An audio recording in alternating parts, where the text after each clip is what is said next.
Chapter 2, The Promised Land. We were jubilant when we learned we had passed the Motown audition. I remember Berry Gordy sitting us all down and saying that we were going to make history together. "I'm going to make you the biggest thing in the world," he said, "and you're going to be written about in history books." He really said that to us. We were leaning forward, listening to him and saying, "Okay, okay." I'll never forget that. We were all over at his house, and it was like a fairy tale come true listening to this powerful, talented man tell us we were going to be very big. Your first record will be a #1, your second record will be a #1, and so will your third record. 3 #1 records in a row. You'll hit the charts just as Diana Ross and the Supremes did. This was almost unheard of in those days, but he was right. We turned around and did just that, 3 in a row. So Diana didn't find us first, but I don't think we'll ever be able to repay Diana properly for all she did for us in those days. When we finally moved to Southern California, we actually lived with Diana and stayed with her for more than a year on a part-time basis. Some of us lived with Berry Gordy and some of us with Diana, and then we would switch. She was so wonderful, mothering us and making us feel right at home. She really helped take care of us for at least a year and a half, while my parents closed up the Gary house and looked for a house we could all live in here in California. It was great for us because Barry and Diana lived on the same street in Beverly Hills. We could walk up to Barry's house and then go back to Diana's. Most of the time I'd spend the day at Diana's and the night at Barry's. This was an important period in my life because Diana loved art and encouraged me to appreciate it too. She took the time to educate me about it. We'd go out almost every day, just the two of us, and buy pencils and paint. When we weren't drawing or painting, we'd go to museums.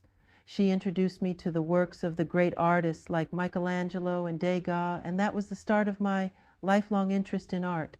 She really taught me a great deal. It was so new to me and exciting. It was really different from what I was used to doing, which was living and breathing music, rehearsing day in and day out. You wouldn't think a big star like Diana would take the time to teach a kid to paint, to give him an education in art, but she did, and I loved her for it. I still do. I'm crazy about her. She was my mother, my lover, and my sister all combined in one amazing person. Those were truly wild days for me and my brothers. When we flew to California from Chicago, it was like being in another country, another world. To come from our part of Indiana, which is so urban and often bleak, and to land in Southern California was like having the world transformed into a wonderful dream. I was uncontrollable back then. I was all over the place. Disneyland, Sunset Strip, the beach. My brothers loved it too, and we got into everything like kids who had just visited a candy store for the first time. We were awestruck by California. Trees had oranges and leaves on them in the middle of winter. There were palm trees and beautiful sunsets, and the weather was so warm. Every day was special.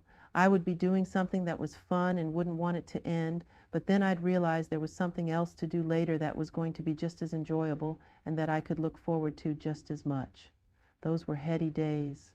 One of the best parts of being there was meeting all the big Motown stars who had emigrated to California along with Berry Gordy after he moved from Detroit.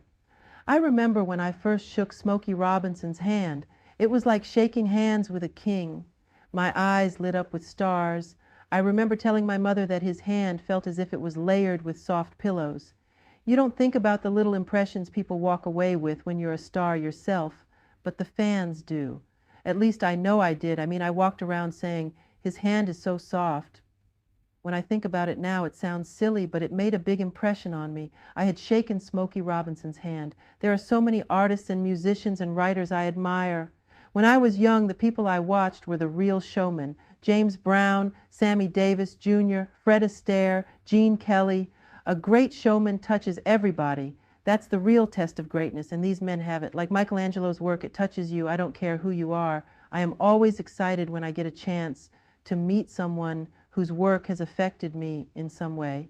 Maybe I've read a book that has touched me deeply or made me think about things that I haven't focused on before. A certain song or style of singing can excite me or move me and become a favorite that I'll never tire of hearing. A picture or a painting can reveal a universe. In the same vein, an actor's performance or a collective performance can transform me. In those days, Motown had never recorded a kids group. In fact, the only child singer they had ever produced was Stevie Wonder. So Motown was determined that if they were going to promote kids, they'd promote the kind of kids who were good at more than just singing and dancing. They wanted people to like us because of who we were, not just because of our records. They wanted us to set an example by sticking to our schoolwork and being friendly to our fans, reporters, and everyone who came in contact with us. This wasn't hard for us because our mother had raised us to be polite and considerate.